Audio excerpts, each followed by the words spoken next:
ये आपका माइक इधर लेफ्ट साइड पे, ख्वाजा साहब लेफ्ट साइड।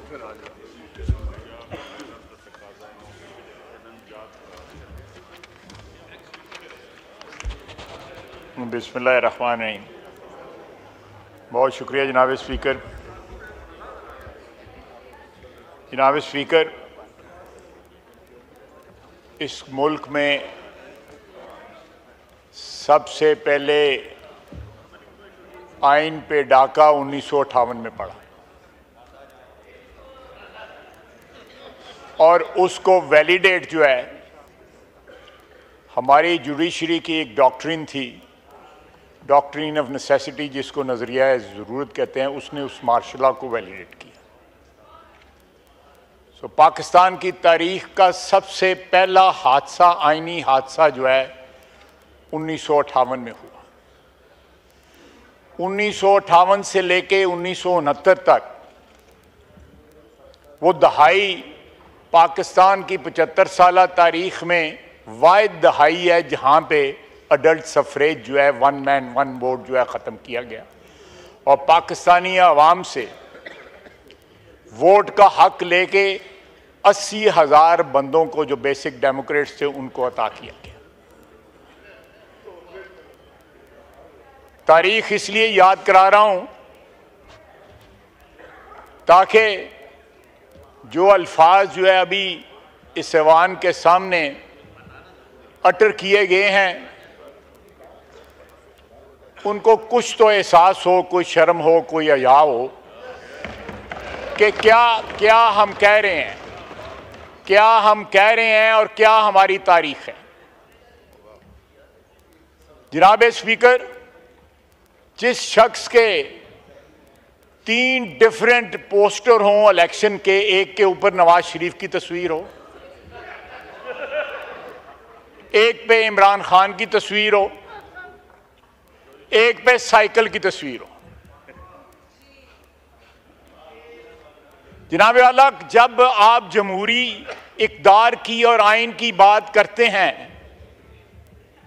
तो कम से कम थोड़ा सा तारीख पे भी नजर दौड़ा लेनी चाहिए और अपने ज़मीर को, अगर हो ज़मीर तो उसको भी टटोल लेना चाहिए।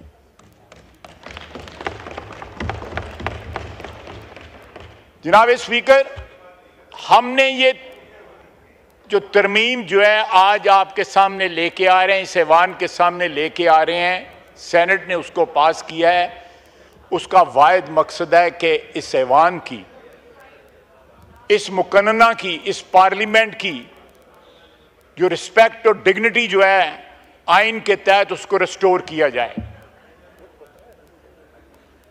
जब उस ऐवान में लोग खड़े होकर इस किस्म की तकरीरें करें जिसमें स्वाय गलत बयानी के और कोई बात ना हो और वो अपने ज़मीर को आवाज भी ना दें, अपनी तारीख को भी आवाज ना दें कि उनका माजी क्या रहा है,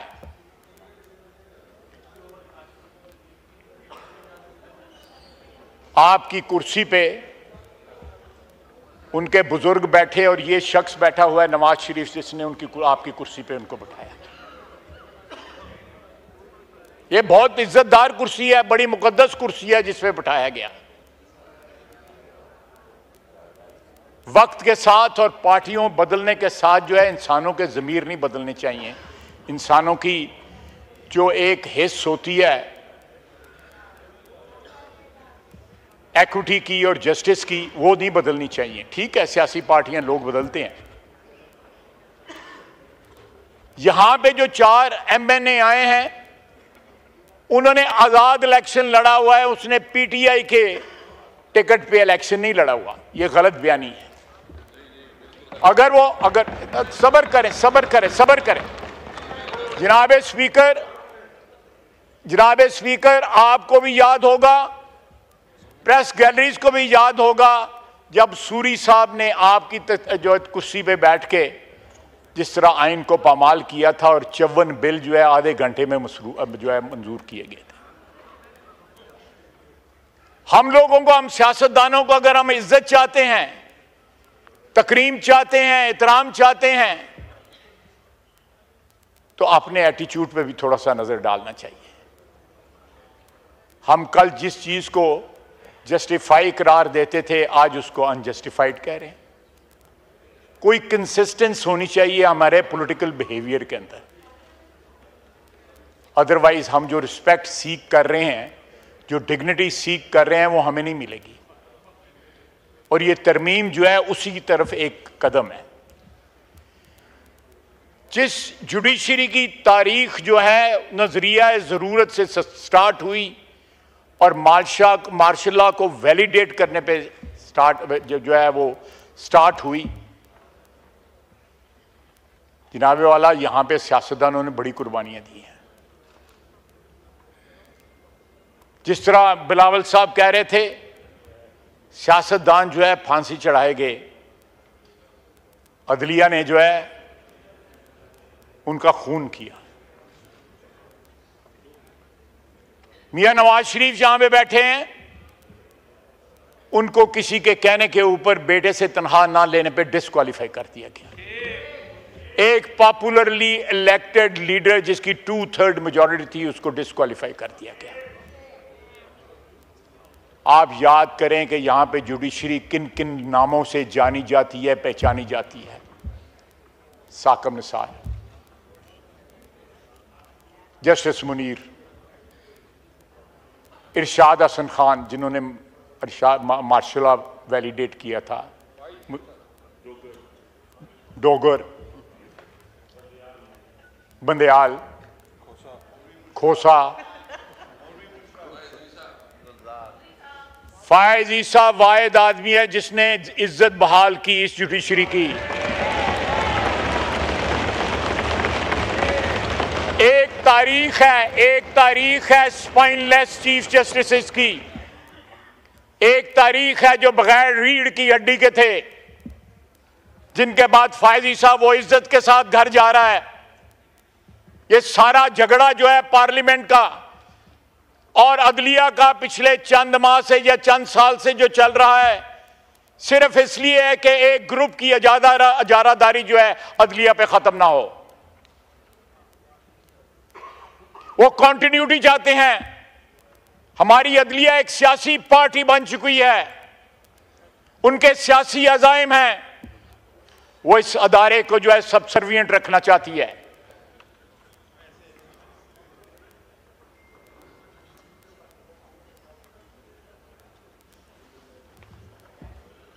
वो इस अदारे को सबसर्विएंट रखना चाहती है। हम ये तरमीम जो है इसलिए ला रहे हैं कि ये हम उस सबसर्विएंट से बचें। उस अदारे की जो है सुप्रीमेसी जो है वो अदल के हिसाब से जरूर कायम रहनी चाहिए, हम भी चाहते हैं कायम रहनी चाहिए, लेकिन आइन जो सुप्रीमेसी जो है, ओवरऑल सुप्रीमेसी जो है वो इस अदारे को देता है, हम उसको प्रोटेक्ट करेंगे। और ये अदलिया, ये जो अमेंडमेंट है उसकी तरफ एक कदम है। जनाबे वाला आज कहते हैं कि हमारे पास बिजली नहीं है। अभी तक उसकी अमेरिका की तकरीर जो है उसकी आवाज जो है उसकी गूंज जो है फिजा में बाकी है कि मैं जाके एयर कंडीशनर उतरवाऊंगा, मैं जाके टीवी उतरवाऊंगा, मैं ये करूंगा, मैं वो करूंगा।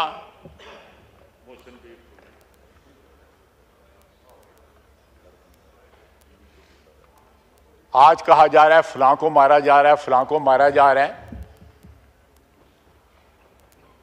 ये बातें करते हुए सिर्फ अपना माजी थोड़ा सा याद रखना चाहिए। अगर इंसान माजी रखे, याद रखे, तो फिर इंसान को शर्म भी आती है, हया भी आती है।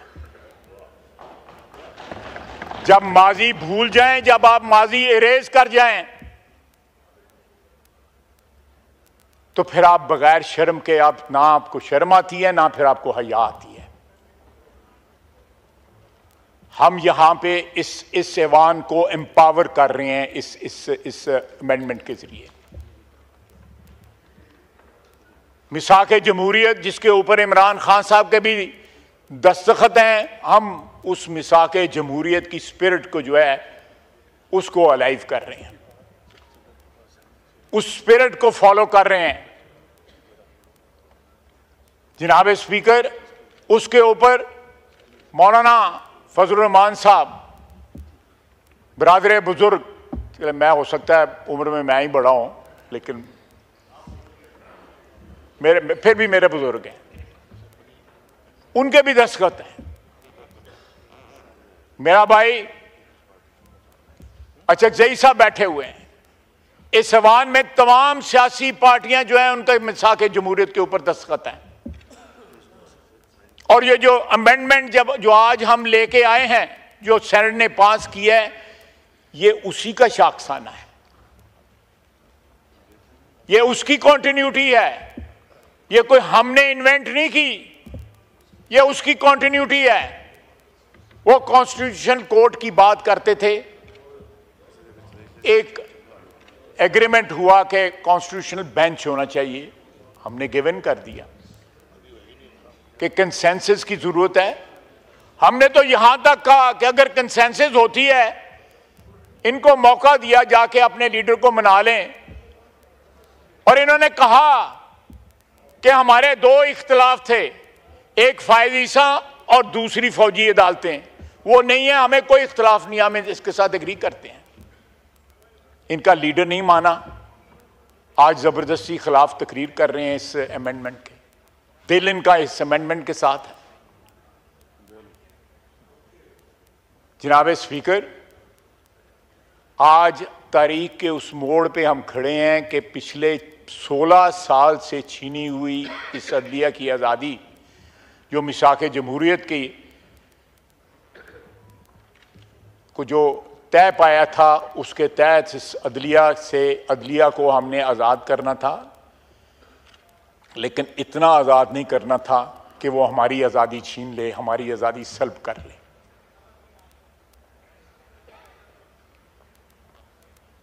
अदलिया 26 लाख केस लेके बैठी हुई है, 140वां नंबर है उसका दुनिया में अदल डिस्पेंस करने की, जो एक इंडेक्स है उसमें। मैं फिर कहूंगा कि जब उनको पता और 60-65 हजार केसेस सिर्फ सुप्रीम कोर्ट में हैं। अगर हम वहां पे डिवीजन ऑफ वर्क कर रहे हैं कि कॉन्स्टिट्यूशनल केसेस जो है कहीं और चले जाएं, दूसरे केसेस का, लोगों को इंसाफ मिले। जनाबे वाला, ये हाउस है जिसके अंदर 2 या 2.25 लाख रुपया लोग तनख्वाह लेते हैं, कोई पेंशन नहीं है, कोई गाड़ी नहीं है, कोई बिजली का बिल नहीं है, कोई गैस का बिल नहीं है। वो 16 लाख रुपया तनख्वाह लेते हैं, मर जाएं तो उसके बाद भी 16 लाख रुपया उनको पेंशन मिलती रहती है उनके आबाओ अजदाद को। प्लॉट जाके वहां पे सोसाइटियों पे खुद जाके चूज करते हैं। क्या ये प्रिविलेज इस ऐवान में किसी को मिली हुई है? और ना हमें चाहिए। बिल्कुल ठीक कह रहे हैं, हमें नहीं चाहिए। अगर आपको चाहिए तो आपके लिए कुछ कर सकते हैं, और नहीं, मुझे आपसे यही उम्मीद थी।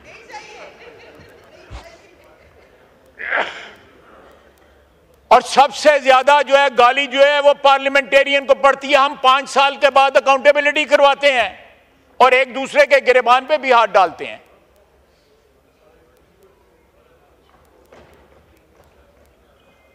और फिर कहा जाता है डिस्क्वालीफाई सियासतदान होते हैं। जान जो है वो सियासतदानों की जाती है, कैद सियासतदान भुगतते हैं। और अदलिया जो है, ये 17-18 लोग जो हैं, ये कहां से आए हुए हैं? ये आसमान से आए हुए हैं। इनकी अकाउंटेबिलिटी नहीं हो सकती। इनकी अकाउंटेबिलिटी ये हाउस करेगा, ये ऐवान करेगा इनकी अकाउंटेबिलिटी। जनाब speaker, there are parliaments in the world who can call the judicial officers on the bar of the house.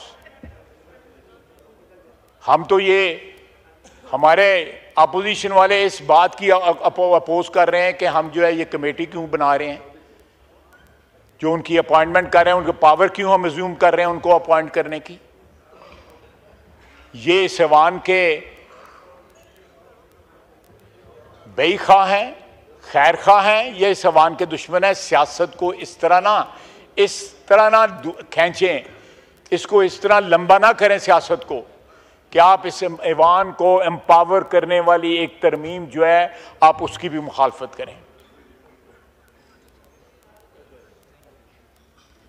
जनाब स्पीकर, इस मुल्क में इस ऐवान के अगर किसी लीडर ने एक बावर्दी शख्स को वोट दिया हुआ है प्रेसिडेंशियल इलेक्शन में तो इनके लीडर ने दिया हुआ है।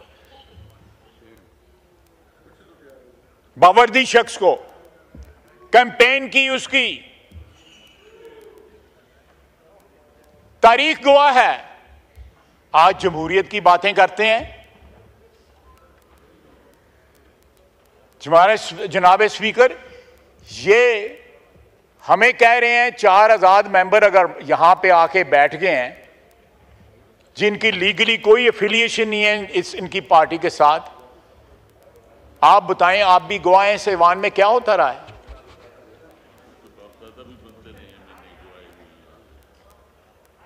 जो लोग जो आए हुए हैं यहां पे उनकी 2-2 नस्लें एमएनए बनी रही हैं, 3-3 नस्लें बनती रही हैं। एक तारीख है यार, एक मिनट,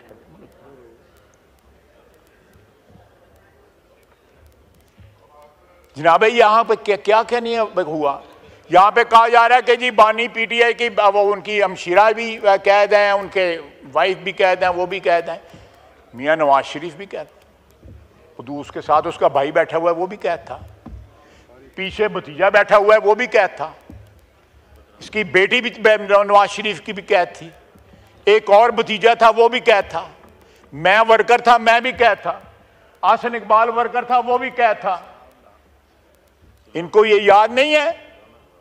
राना सनाउल्लाह साहब बैठे हैं वो भी कैद था, शाहिद अब्बासी भी कैद था, मिफ्ता भी कैद था, इनको वो याद नहीं रहे?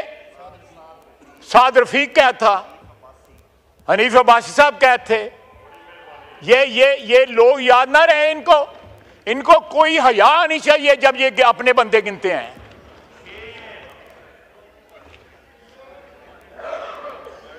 जनाब स्पीकर, इतनी डटाई के साथ, इतनी शेमलेसनेस के साथ जो है ये बातें करते हैं, कोई बंदे को थोड़ी सी हिचकिचाहट होती है तो थोड़ा सा अगर जमीर जिंदा हो तो थोड़ा सा पिंच करता है वो।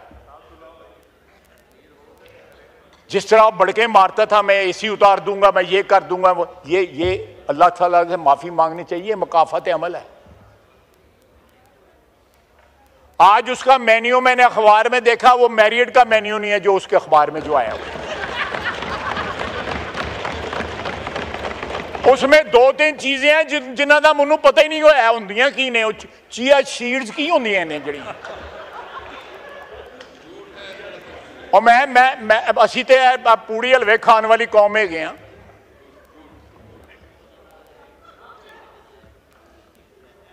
और देसी मुर्गी तो अजकल लभदी नहीं, पता नहीं उन्होंने कितों लभदी पिएगी। ये देखें, ये नखरे देखें, नखरे देखें। और रान तनवीर कह रहा नाल करतूतां देखो।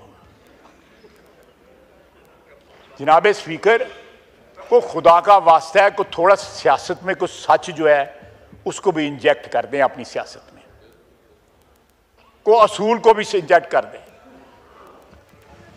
असद कैद साहब ना बोलो एवं, फिर मैं किसी होर पासे टुर पावांगा। मैं तुहाडे घर बैठ के ISI दे नाल असीं मीटिंगां करते रहेगी। अब इनको फौज को गालियां देते हैं।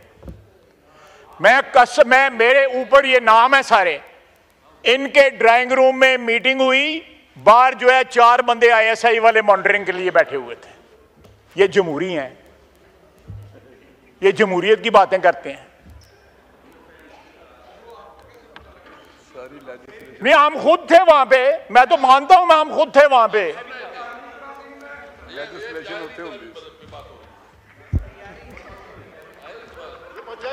कह रहे हैं आइन के बाद, देखें आइन के लिए अगर फौज की जरूरत है, आइन के लिए हमें इकट्ठे बिठाने के लिए फौज की जरूरत है, तो हम तो कह रहे हैं कि फौज को ना इस्तेमाल करो इकट्ठे बैठने के लिए, खुद ही इकट्ठे बैठ जाओ,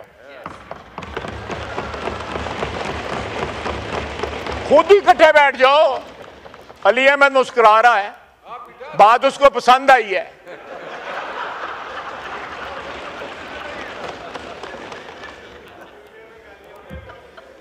जनाब स्पीकर, मैंने इस ऐवान में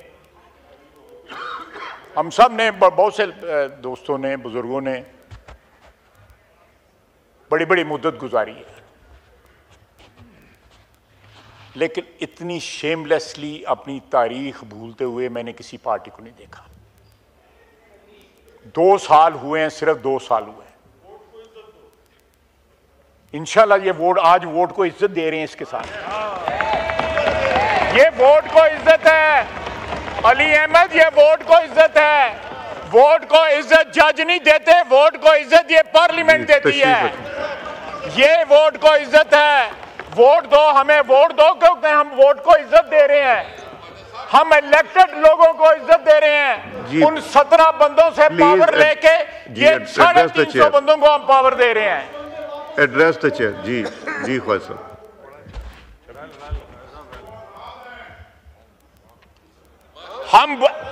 हमारा आज हमारी ये तरमीम जो है हमारे मिशन की तकमील की सबसे बड़ी निशानी है।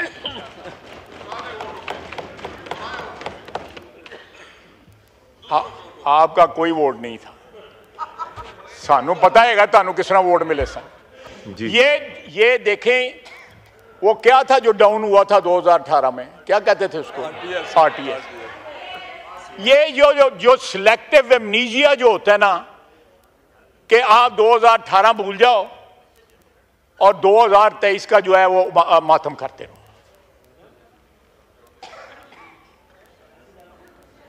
अगर आपने कोई बात करनी है, देखें, फिर मैं बात रिपीट करूंगा कि इस आज जो ईवान में पास होने जा रही है इंशाअल्लाह ताला, अल्लाह के फजल से, तरमीम जो है वो 17 लोगों से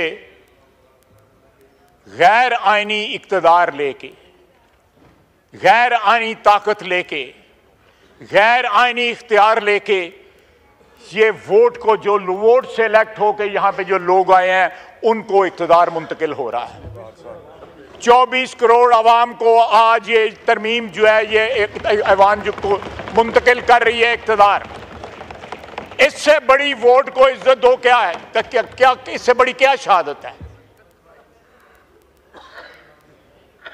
हम ममनून हैं जिन तमाम दोस्तों ने मुतहद होके, आप देखें ये वाहिद पार्टी रह गई है। बड़े फेरे इन्होंने सुटे ने खब्बे से चिड़े गए, वाहिद रह गए हैं। किन्नी खड़ी है किसी तानू ही बताएगा।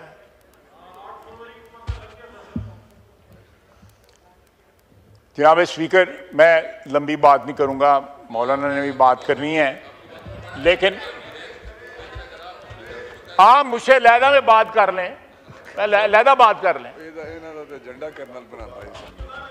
इनका मैंने जनाब स्पीकर, आपको याद होगा यहाँ पे एक फौजी ऑफिसर फिरता रहते थे, याद है ना? अब नहीं फिरता। नहीं, मैं एक मिनट, अब नहीं फिरता। वो इनके दफ्तर में बैठा होता था। जनाब स्पीकर,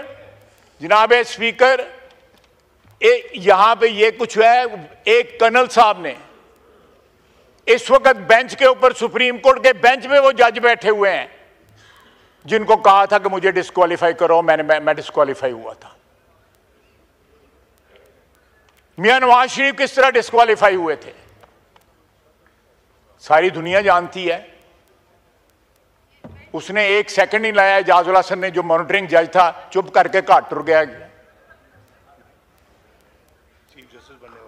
चीफ जस्टिस बनने वाला था, थोड़े दिनों के बाद घर चला गया।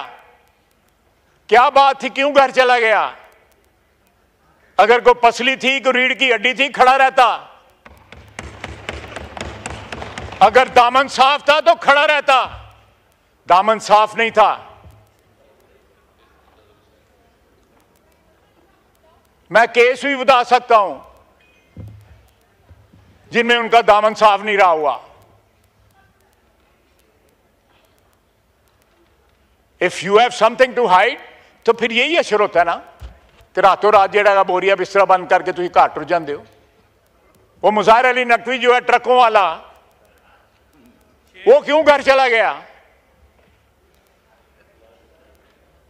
और ये 8 आदमी जो है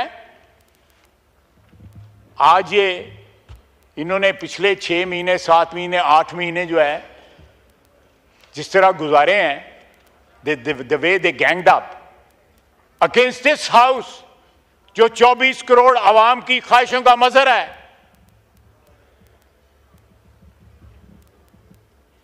क्या ये आइन हमें यही सबक देता है, या मिसाक़े जमहूरियत हमें यह सबक देती है, या इनकी जमहूरी रवायात अगर कोई हैं तो इनको यह सबक देती है कि सारा सिस्टम, जमहूरी सिस्टम जो है यरगमाल बना ले 8 आदमी बैठ के वहां पे, और हम ताबे हो जाएं एक शख्स की ख्वाहिशात के कि उसने चीफ जस्टिस बनना है और वो मलिया मेट कर दे सारे सिस्टम को। क्या इलेक्शन कमीशन एक अदारा नहीं है? क्या ये पार्लियामेंट अदारा नहीं है? एक वही अदारा रह गया है 18 आदमी 17 आदमी जिसमें बैठे हुए हैं। जनाब स्पीकर, अदारोों की इज्जत भी जो है उनके अंदर बैठे हुए अशखास से बनती है। अगर आज अदलिया जो है उसको धोया जा रहा है, हर जगह ड्राई क्लीन किया जा रहा है, तो उसकी वजह है, इंट्रोस्पेक्शन करें अपनी कि क्यों सवालिया निशान हो। डैम बनाना क्या काम था भाई उसका?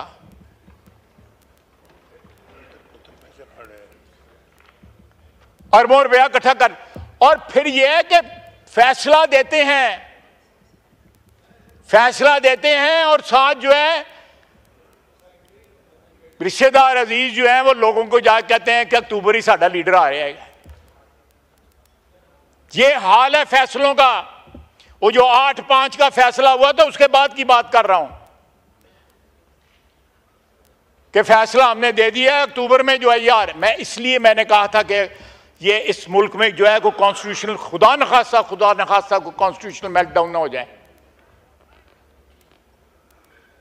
मैं कोई सुनी सुनाई बात नहीं कर रहा।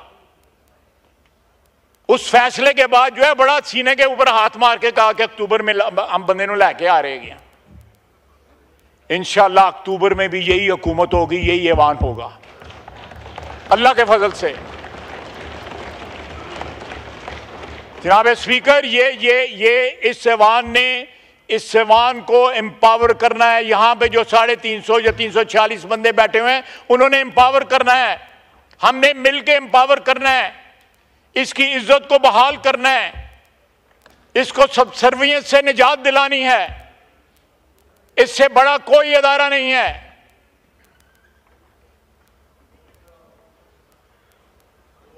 हम कौन सा, अगर फौज का 5 बंदों का पैनल आता है और सिविलियन जो है उसमें से बंदा चुनते हैं, तो अगर उनका 3 बंदों का पैनल आ जाएगा तो 8 बंदे या 9 बंदे मिलकर चुन लेंगे तो क्या क़यामत आ जाएगी?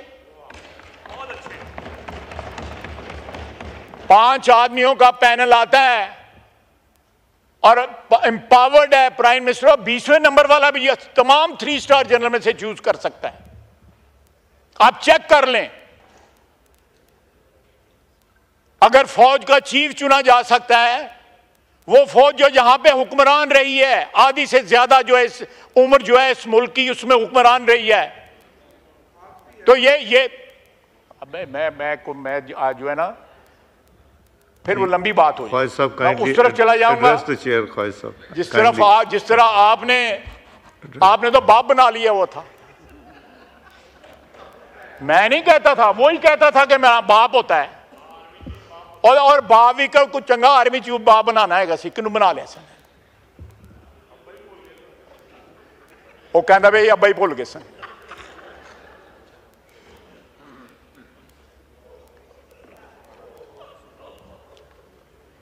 मैं फिर रिपीट करूंगा कि हम जो है इस ऐवान को एम्पावर कर रहे हैं कि ये ऐवान जो है जुडिशियल कमीशन जो है, हम उसमें, मैं उसका मेंबर रहा हूं 2-3 दफा, मैं इस वक्त भी मेंबर हूं उस कमेटी का। हमारी कोई पावर नहीं है। हम अगर किसी को रिजेक्ट करते हैं, किसी को अपॉइंट करते हैं, उनके पास इख्तियार रहता है कि वो उसको ओवररूल कर दें। हम ये पावर इस ऐवान के पास लेके आए, किसी फर्देवाद के पास नहीं लेके आए। हम कहते हैं कि इतने नंबर बंदे जो है उस कमीशन में डालें जो मेजॉरिटी जो है इस ऐवान को दें। 4-4 महीने जो है कंफर्मेशन प्रोसीडिंग्स चलती हैं सेनेट में, सुप्रीम कोर्ट के जजेस की यूनाइटेड स्टेट्स में। उस मुल्क में बैठ के हमें गालियां दे रहे हैं पाकिस्तान को, वहां पे जाके जो है कभी लॉबी करते हैं हाउस ऑफ रिप्रेजेंटेटिव को, कभी सेनेट को। उसकी तो ये ट्रेडिशन है।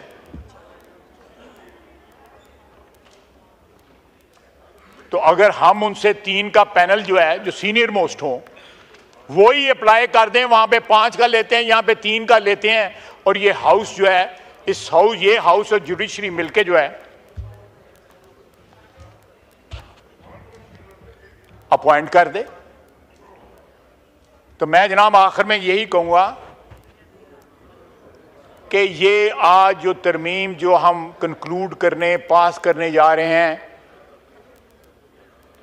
वो एम्पावर करती है पार्लियामेंट को, 24 करोड़ अवाम के नुमाइंदों को एम्पावर करती है, वोट को इज्जत देती है। वमा अलैना इल्लल बलाग।